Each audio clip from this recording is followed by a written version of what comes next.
Do it. The more I realized that staying in shape is not just about looking good. It's more about maintaining strength, resilience, and sharpness for the long term. Whether you're in your 20s, 30s, or beyond, the reality is the same. Your body thrives when you challenge it. But with age, how you train, eat, and recover needs to evolve. When you're Yes, and this is where I've suffered. Because I was quite fit when I was younger. But when I got older...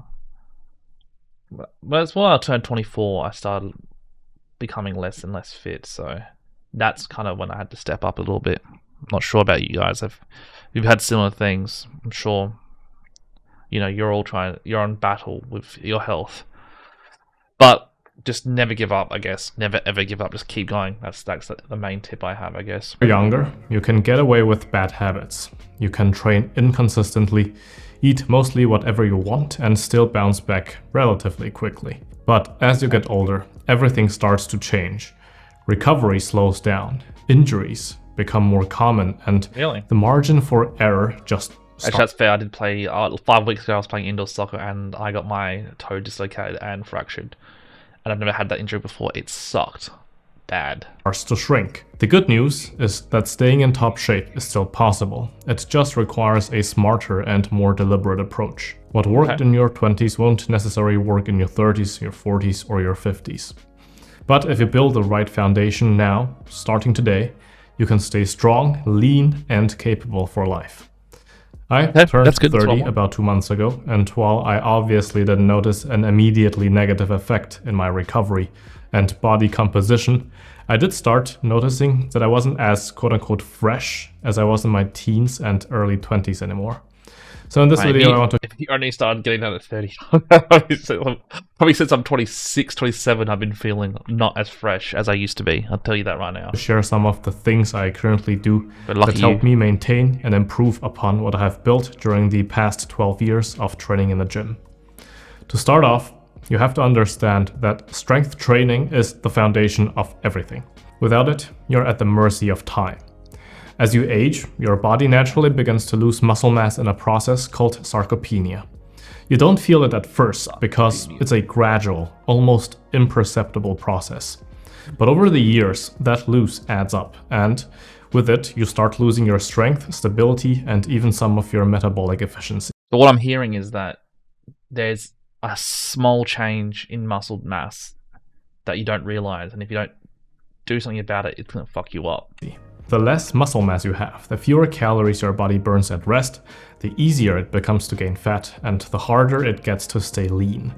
And it's not just about staying lean and looking good.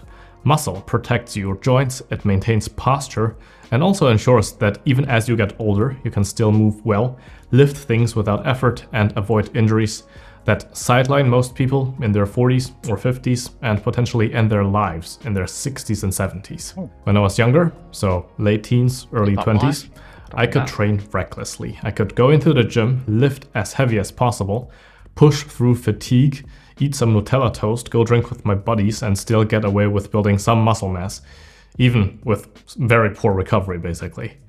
But as I've gotten older, I've learned that training has to be more deliberate. It's not about chasing numbers anymore or trying to outdo yourself every session anymore. The focus has become consistency, efficiency, and longevity. My training is now more built around compound movements, the lifts that give you the most return on investment. So squats, barbell presses, weighted pull-ups, and so on. Yeah, see, squats I've had an issue with. I haven't really got into squats at all because I feel like my knees really hurt, and I get like a bit afraid to do squats. Do you guys also have that problem? Do you guys just avoid squats because of like the awkwardness of it, or do you guys really try and do squats no matter what?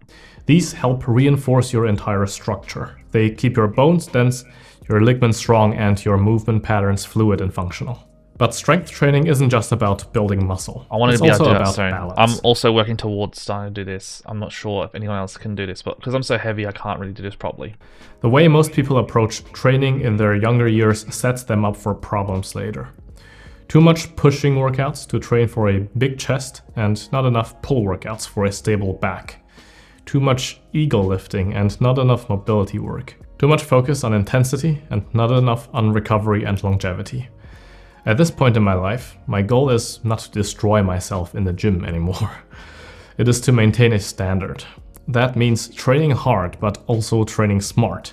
So prioritizing proper warm-ups, focusing on range of motion, focusing on mobility and stability, and making sure that I'm not just building muscle, but more so reinforcing the biomechanics that will keep me pain-free for hopefully many years to come. Basically, I want you to take away is this. If you're not active... See, this guy is really looking after himself. You know, he's been working out consistently, it seems. I'm in a stage where I've gained way too much weight. My bones are like, muscles are like I'm naturally strong, but I'm just not fine-tuned.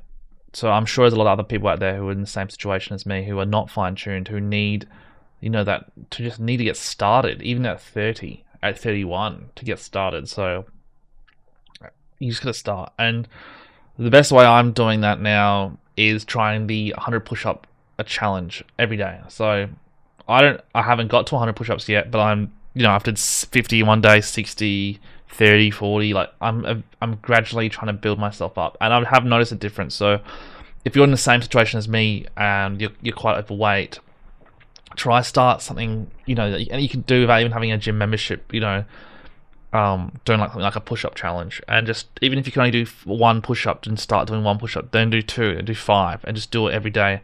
Also making sure you put a walk in there, and that look like a 2-kilometer walk minimum. Just try and do a 2-kilometer walk. If you have a dog, walk your dog. If you just go for a walk, and use Strava and kind of track how much walking you're doing as well. That really is very helpful. Maintaining strength, you're losing it. There is literally no middle ground.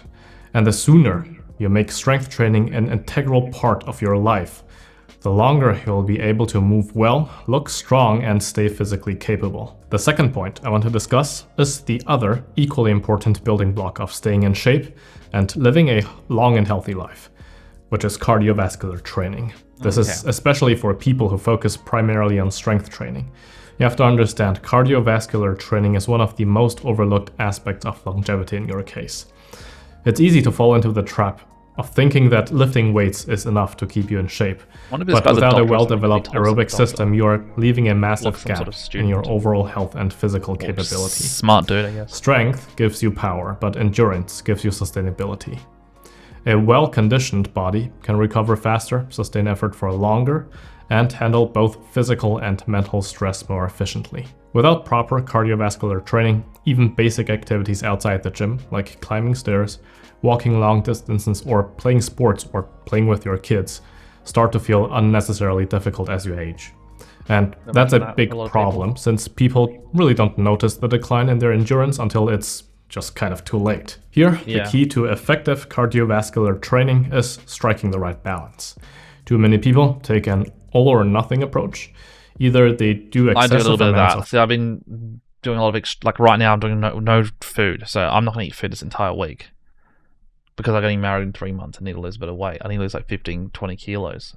But I'm also being good for the last month or 3 weeks. So I'm mixing balance with extremism at the same time, which is probably my winning formula, to be honest. Cardio, thinking it's literally the best way to stay in shape, or they avoid it entirely because they believe it burns muscle and slows down, like strength gains, muscle building. The reality is that proper endurance work done intelligently enhances your overall athleticism without compromising muscle mass. Tough word, don't worry. It improves circulation, strengthens the heart, increases lung capacity, and just enhances recovery by training your body to transport oxygen and nutrients more efficiently. A strong aerobic base allows you to push harder in every area in the gym. Your lifts feel easier, your recovery between sets improves, and you're simply more physically that makes sense. So just doing cardio is going to help with lifting weights and also just like general life things, which is what you're trying to get everyday life. What's the point of working all your life if you're unable to travel or spend time with your loved ones because you're in poor physical health? Now, for me, running has become my go-to tool for cardiovascular development.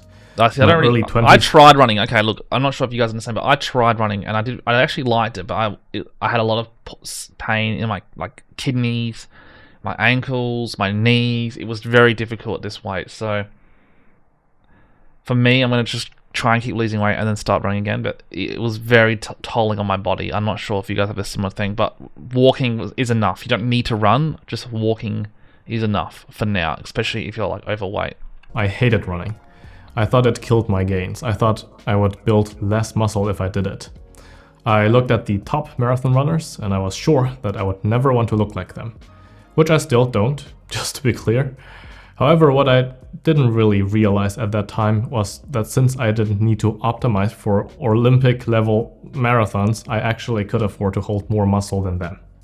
What I also didn't realize was that I didn't have to kill myself every time I go for a run. I didn't know that as a beginner, I should focus more on building a base and some resilience in my legs to start off with. I didn't know that in order to do this, I should really just focus on building volume at an extremely slow pace, week by week. That's what I did. Once I internalized this, I was so really slow when I was running. Like, I'm actually like basically walking. That's how slow I was at running. So it's just the way it is. Started to enjoy the process, and now, 2.5 years later, running has become an integral part of my life, just as strength training has always been.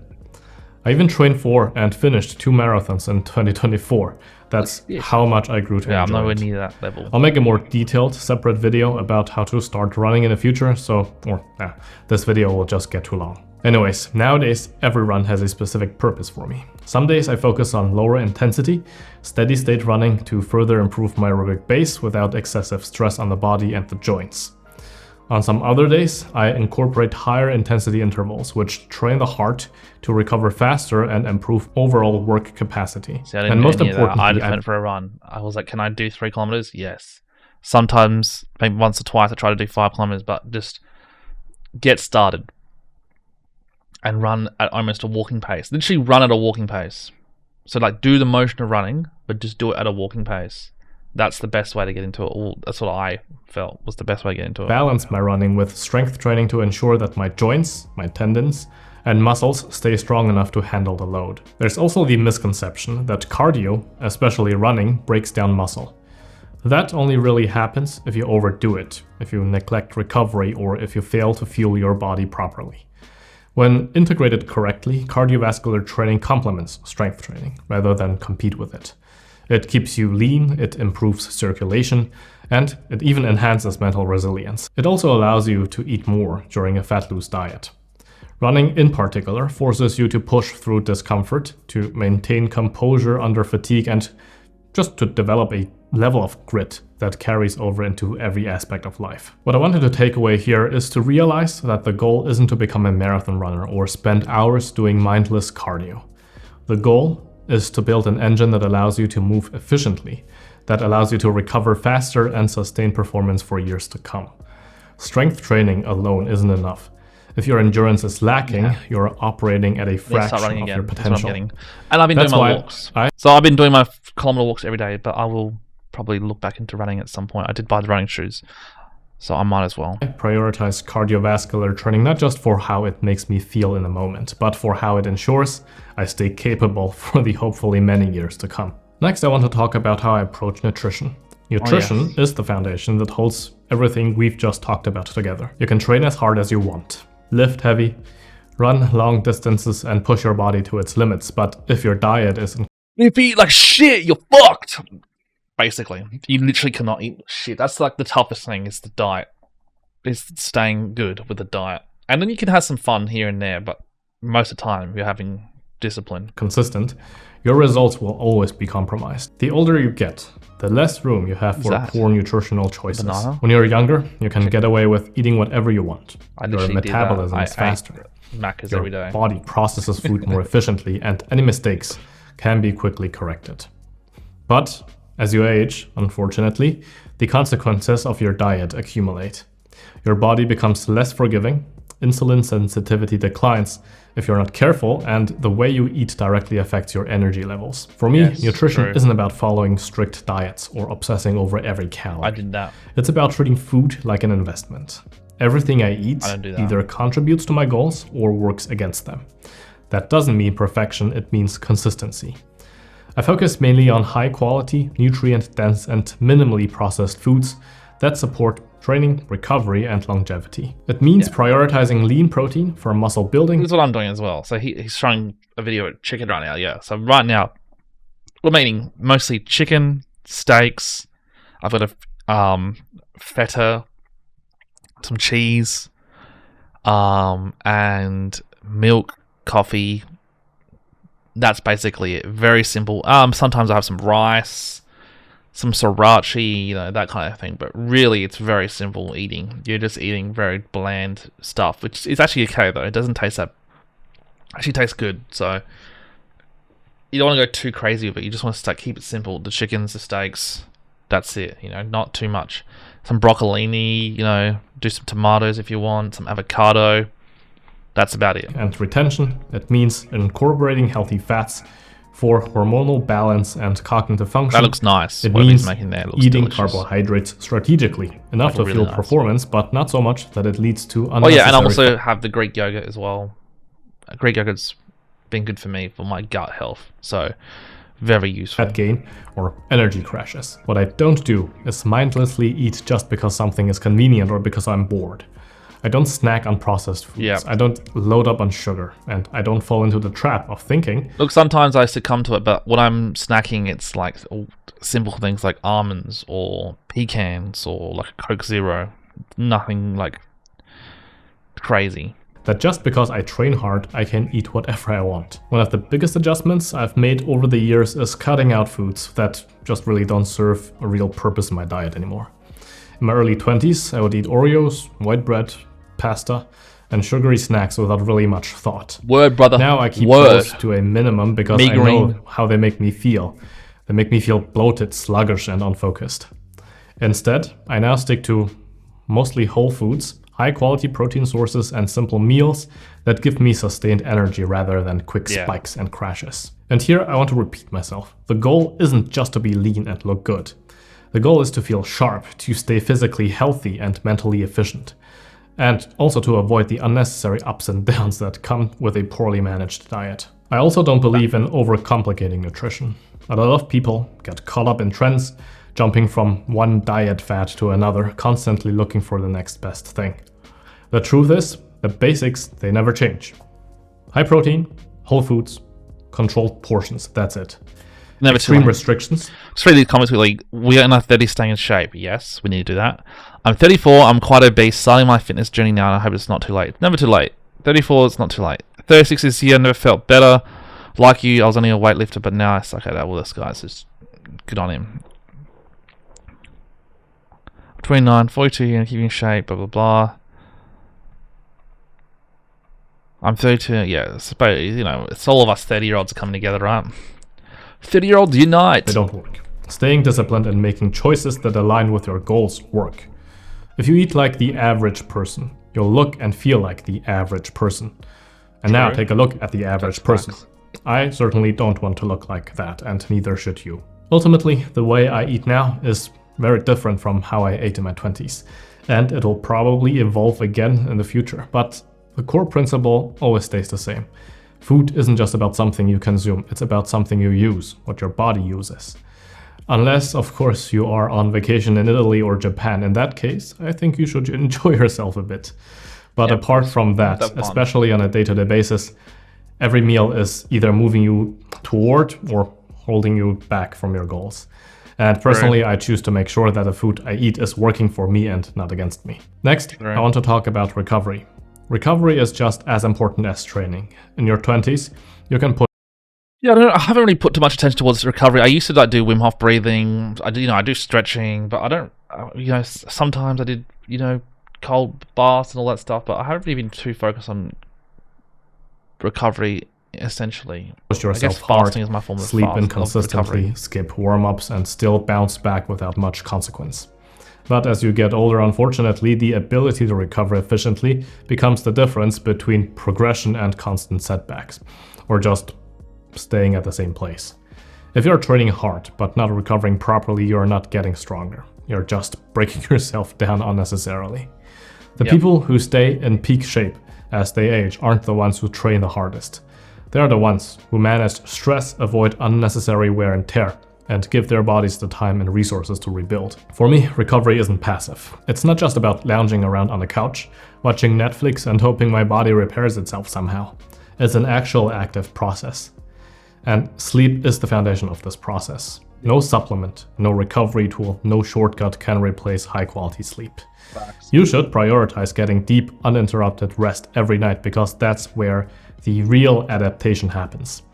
Poor sleep isn't just about feeling tired. It directly impacts hormone levels, muscle repair, cognitive function, and even fat storage.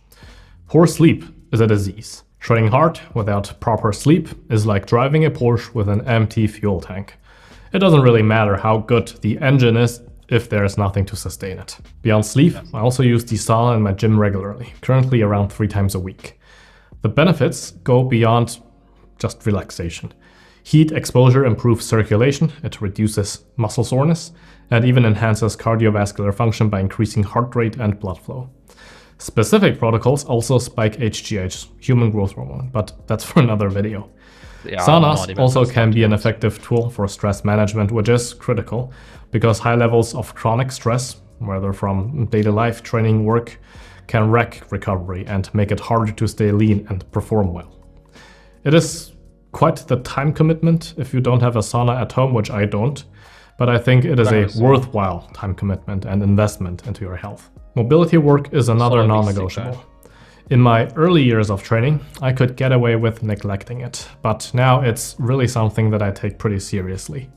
If you're lifting, running, or doing any kind of intense physical activity without maintaining proper mobility, you are setting yourself up for injuries. Tight hips, poor ankle mobility, weak stabilizers, these things, they don't just affect performance, they lead to compensations that wear down your body over time. So nowadays I make sure to incorporate dedicated mobility work into my routine, whether it's just simply dynamic stretching before training or focused sessions for problem areas. Right now I'm dealing with some shin splints that I'm trying to overcome. I don't really get that. Or just simply ensuring that my range of motion is where it should be during my training lifts. Another often overlooked aspect of recovery is knowing when to pull back. There is a fine line between pushing yourself and burning yourself out. In my 20s, I could train with reckless intensity and get away with it. Now I listen to my body. I still push hard, yes, but I also know when to take a step back, when to deload, or when to adjust intensity based on how I feel. Like, you don't have to become David Goggins. He'll carry the boat himself, don't you worry. Get it into your head that the goal isn't to train hard today, this week, or even this month. The goal is to keep training at a high level for decades. Recovery is not an afterthought. It's what allows progress to happen. If you don't take it seriously and, your body will force you into it. Either you build recovery into your routine or you'll find yourself sidelined by injuries, fatigue, and stagnation. Finally, I want to touch on my approach to discipline and consistency. Yeah, I see what And it is. to start this off, I want you to know that discipline alone isn't enough. Anyone can be disciplined for a week, a month, or even a year. Consistency is what actually makes the difference. The people who stay in shape for life, not just for a season. Look, that kind of confuses me because discipline and consistency are basically essentially one of the same thing. I think he means to say motivation. Motivation's not enough. Discipline is definitely enough. If you're disciplined, then you're going to have consistency. Motivation, different. Motivation might last for a night and that's over. Discipline is the ability to keep being consistent.